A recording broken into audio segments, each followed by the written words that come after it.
She mentioned, "I'm exhausted from faking that I enjoy your relatives. Please don't ask me to join for the holidays." I responded, "I totally get it." Then I took my new partner along instead. When my siblings shared the group pictures online, her unanswered calls began pouring in. I, 32 male, received the note that concluded my 3-year partnership on November 18th. Not face-to-face, not even a voice call. A recorded message while I was on the job. "Daniel, I have to be truthful with you. I'm sick of acting like I appreciate your relatives. Your mother's subtly hostile, your father repeats the same dull anecdotes, and your sibling behaves as if she's superior to everybody. I don't wish to spend the holidays with them this year. In fact, I don't want to participate in any celebrations with them ever again. If you still want to date, okay, but leave me out of family gatherings." That was Melissa, 29, my partner, whom I'd been intending to ask to marry on New Year's Eve. The band was already hidden in my underwear drawer. I played that recording 3 times in my vehicle during my break. Each playback affected me differently. First instance, disbelief. Second instance, fury. Third instance, insight. You see, my relatives had done nothing except embrace her. Mom always prepared her preferred sweet treat. Dad involved her in our imaginary sports league. She placed second the previous season. My sibling Jenna regarded her as the sister she never had. They shopped together, got manicures, everything. But evidently that fell short for Melissa. I messaged back, "I completely comprehend. No issue." She answered right away, seriously. "You're not upset?" Me, "No, it's your decision." Her, "All right, great. Meet you later? Asian cuisine?" "Absolutely." That evening she behaved as if nothing occurred. Talked about her office gossip, displayed short videos, typical partner behavior. Never brought up the relative's demand. I went along, but inwardly I was finished. The following day I took some actions. Took back the marriage band. Recovered most of the costs since it was inside the refund period. 2. Contacted my friend Trevor, who operates a matchmaking profile optimization service. Yes, that's a real business. Informed him I required an immediate profile update. 3. Began searching for new living spaces. We weren't cohabiting, but I sought a clean slate. The separation discussion took place 2 weeks afterward, immediately following the autumn feast, which she avoided naturally. Informed her it wasn't functioning. "Hold on, what? Does this relate to the relatives matter?" "I assumed you accepted it." "I do accept it. You dislike my relatives. That's a core mismatch, but we can resolve it. Partners don't need to agree on all aspects. My relatives matter to me. You essentially labeled them intolerable. We're over." She wept. Claimed I was exaggerating, that I was prioritizing them above her. I pointed out that she was the one who delivered the demand. Then I departed. Here's where it becomes intriguing. 3 weeks post-separation, I connected with Amy, 28F, on a dating platform. Animal doctor, enjoys outdoor walks, owns a golden dog named Pancakes. We clicked right away. A casual meetup evolved into a meal. Meal evolved into a full-day trail adventure. By early winter month, we were meeting frequently. Mid-winter month, Amy noted she had no plans for the end-of-year celebration since her relatives reside abroad. "Care to join mine?" I inquired. "Just a heads up, it's quite lively. My mother overdoes every detail." Her expression brightened. "For real? You certain it's not premature?" "No, they'll adore you. Besides, Mom requires a fresh person to display her holiday baked goods to." The day before the celebration arrived. Amy arrived at my place with self-made chocolate treats for my relatives and a container of spirits. She was anxious yet thrilled. In the meantime, I hadn't received any word from Melissa in 3 weeks. Total quiet. My relatives were holding the event at their home roughly an hour distant. When we entered, Mom instantly embraced Amy. Dad greeted her warmly and began inquiring about her animal care work. Jenna exclaimed upon spotting Pancakes. Yes, Amy included the pet. Mom demanded it. The entire day was flawless. Amy assisted Mom with cooking, paid attention to Dad's tales, and genuinely chuckled. Joined card games with Jenna and her spouse. She blended in as if she'd been part of it forever. Around evening time, we're all gathered by the hearth. Amy's snuggled beside me. Pancakes is exhausted near the decorated tree, and Jenna's capturing images for social media. Entire group, including Amy, dressed in the silly coordinated holiday tops Mom requires annually. The day after the celebration, early morning. My device starts vibrating, and vibrating, and vibrating. 3 unanswered calls from Melissa. 15 messages varying from "let's discuss" to "how dare you to contact me immediately." I disregarded them. But then Jenna messaged me, Melissa's losing it in my private messages regarding the holiday images. What to do? It appears Jenna uploaded the group images to a photo-sharing site that morning. Melissa viewed them. Viewed Amy. Viewed Amy in the holiday top that once belonged to her. Went ballistic. Update 1. So after disregarding Melissa's flood all morning, she changed strategies. Began phoning my mother. Mom phoned me around midday. "Dear, Melissa's rung the home line 4 times. She's sobbing, claiming you swapped her out, that the relatives were meant to be hers. Your father had to disconnect the old phone. Just restrict her, Mom. Already have." "But darling, what occurred?" "She appears unstable." Provided Mom the brief account. Her reply? "So she turned down our relatives, you separated from her, and now she's furious you advanced." The nerve of that woman. Then the messages to Amy commenced. Yes, Melissa conducted an extensive search on my profile, located Amy's account. She left a note on one of my images, and began contacting her. Amy captured them in images for me. "You're dating Daniel? That's amusing. Savor his overly attached relatives. His mother will overwhelm you, and his father will tire you endlessly. He only included you to provoke me. You're a temporary fix. We were a couple for 3 years. You're short-term." "Amy, total champion," responded once. "Appreciate the warning. His relatives are fantastic. Happy holidays." Then restricted her. But Melissa persisted, began contacting shared acquaintances, fabricating a tale about how I mentally deceived and included my affair partner at the celebration to wound her. Most of them knew the true events, but a couple accepted her account. The following day after the celebration, she appeared at my residence. I spotted her via the entry camera, walking back and forth outside, using her device. She lingered for 20 minutes, then departed. Later discovered from my nearby resident, she was speaking to someone saying he'll return home sooner or later. The next day, received a call from an unfamiliar number. It was Melissa's mother, Diane. "Daniel, what have you done to my child?" "She's devastated. Diane, she informed me she desired no involvement with my relatives. I honored her request and terminated things. But you included some woman at the holiday. You shoved it in her face." "I included my current partner to introduce to my relatives." Melissa stated clearly she wanted no role in family occasions. She obtained her wish. She didn't intend permanently. She simply required limits. Limits. She described my mother as subtly mean, my father as tedious, and my sibling as arrogant. "Those aren't limits, that's disdain," Diane sighed loudly. "She's considering contacting your employer, claims you mentally mistreated her. Best wishes with that." I possess her recorded message preserved where she criticizes my whole relatives. I'm certain the personnel department would deem that noteworthy. Quiet. "Then you kept it?" "Naturally, I did." She ended the call. Update 2. End of year evening. The evening I initially intended to ask Melissa to wed. Instead, I'm at a home gathering with Amy, genuinely enjoying, rather than treading carefully like I did with Melissa. Around late evening, Amy steps away to fetch beverages. My device alerts. Electronic mail from Melissa.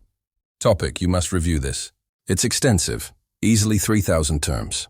Some key points. She challenged me with the relatives' demand to check if I'd select her. She anticipated I'd battle for the partnership. Amy is obviously a step down. She examined Amy's professional profile. I'm experiencing an early life crisis. I'm 32. She's open to retrying with my relatives if I regain rationality. She already informed her wider circle we'd be betrothed by now. The highlight, she concludes with, "I'll allow you until the 3rd of the new month to reply before I proceed." I sent it to Jenna with, "Hilarious, check this."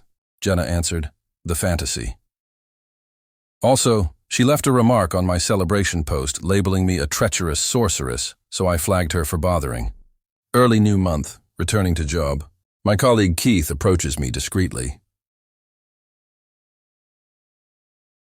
"Hey, did you date someone called Melissa?" Regrettably, why? She linked with me professionally. Sent me an odd note about you being a self-centered person who overwhelms partners with affection. Figured you ought to know. She contacted my work associates professionally. I captured all in images, Forwarded to personnel preemptively with an explanation of the circumstances. They appreciated the alert and stated they'd manage any additional outreach from her. The 3rd of the new month, her cutoff. I didn't reply, clearly. The 4th of the new month dawned. She's at my residence once more. But this occasion she included support. Her sibling Nicole and her closest companion Brittany. They're alternating buzzing the entry and pounding. I contacted property protection. Hello? I've got 3 ladies bothering me at my entrance. Their former partner and her allies. Can you assist? Protection arrives, requests they depart. Melissa begins weeping, stating I owe her resolution. Protection is indifferent, informs them they're intruding. They eventually go, but not prior to Melissa yelling, "You'll be sorry for this," at my entrance. Property supervisor emailed me afterward. Regarding your case, we've placed those 3 ladies on the no entry roster. If they reappear, we'll alert authorities. That night, my pal Trevor, the profile expert, messaged me. Man, some unstable woman is posting wild critiques on my company's site, claiming I'm a relationship destroyer who aids deceivers. That your former? She targeted my friend's enterprise because he assisted me with matchmaking platforms, after I was unattached. Update 3, middle of the 1st month. The intensification persisted, but became stranger. Melissa set up a social media profile at Daniel Facts Revealed. Shared, captured old conversations, selectively altered, naturally, images of us from our dating period, and lengthy descriptions about self-centered mistreatment. Had perhaps 12 viewers, mainly her allies. The entries were erratic. How he separated me from companions I never did. Warning signs I overlooked. Included items like, overly connected with his relatives. Why family closeness is harmful with my holiday group image. Amy noticed it initially. Her response? Chuckled so intensely she nearly choked on her beverage. Love, she shared an image of you embracing your mother as proof of unnatural attachment. This is pure amusement. We passed a night reviewing the entries together, viewing it as fun. Amy even created game cards. Self-centered box, manipulation box. Attachment issues box. We'd sip each time she misused counseling terms wrongly, but then she overstepped. She shared an image of Amy from her animal care facility's site with the description, "The temporary who aids in ending animal lives fits for someone with an emotional destroyer." Amy's facility began receiving poor ratings, alleging she was cruel and mistreats creatures. Entirely untrue, obviously, but harmful to her operation. That's when Amy filed complaints for bothering and slander. Her facility's legal advisor dispatched Melissa a stop order. The ratings were removed, but the harm lingered. Then the truly odd events began. Jenna phoned me. All right, this is unsettling. Melissa just enrolled at my fitness center. She was on the machine beside me attempting to chat about you. My father messaged, "Your former partner just attempted to add me on social network." What to do? Restrict her, clearly. My mother, Melissa's parent, phoned me during work to say sorry, but used 20 minutes claiming you're erring. I had to disconnect on her. She was trying to insert herself into my relatives' existences. Like if she couldn't join directly, she'd push in indirectly. Late 1st month, I'm at the market. Enter the breakfast grain section and there's Melissa. This isn't my regular shop. It's near Amy's area, half an hour from Melissa's home. Oh wow, what a coincidence, she states, falsely astonished. You're following me now? I purchase here occasionally. Don't overestimate. This is bothering Melissa. It must cease. She approaches nearer. You embarrassed me. You included some unknown woman at the holiday, barely a month after we ended.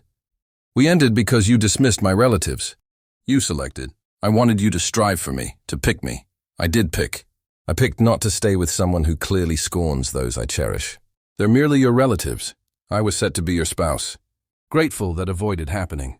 She genuinely inhaled sharply like complete drama. Then her expression turned icy. You'll be sorry. When she sees what a dependent son you are. When your cherished relatives reveal their real nature. You'll return begging. I'll risk it. Store cameras assisted me in obtaining a protection order the following week. Final update.